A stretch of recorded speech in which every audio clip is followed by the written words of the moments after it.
অল্প সময়ের মধ্যে মুসাফির রেগুলেটর যেটা আপনারা জানেন যে এই রেগুলেটরের জন্য আমি তখন আন্দোলন করছিলাম। এর আগে এই ভেঙে যাওয়ার পরে আমি শত শত হাজার হাজার লোক নিয়ে কিন্তু ওই নদীর পাড়ে মানে নারী পুরুষ নির্বিশেষে দাবি জানিয়েছিলাম।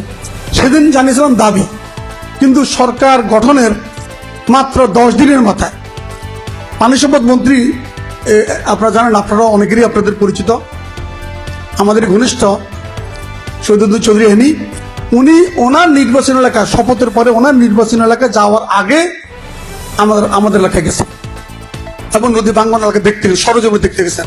সেখানে আব্দুল আল মিন্টু সাহেব ছিল। 2 মন্ত্রীকে 10 দিনের মাথায় নিয়ে ওটা দেখানোর পরে ওনাদেরকে বারবার চাপাচাপি করে এইটার বাজেট প্রণয়ন করে এই কয়েকদিন আগে যে বাজেট পাশ হলো গত 30 তারিখে, সেই বাজেটে কিন্তু এই মুসাফির রেগুলেটরের 950 কোটি টাকা বাজেট অনুমোদন হয়ে আছে।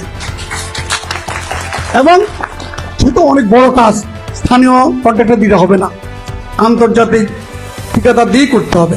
এর আগে যেসব ভুল ত্রুটির কারণে এটা ফেল করছে সেগুলোকে নির্ণয় করে, কেন ফেল করছে সেগুলো নির্ণয় করে যারা এ জাতীয় তাদের কাজে আন্তর্জাতিকভাবে পারদর্শী তাদেরকে দিয়েই কাজ করানোর চেষ্টা করছে ইনশাআল্লাহ।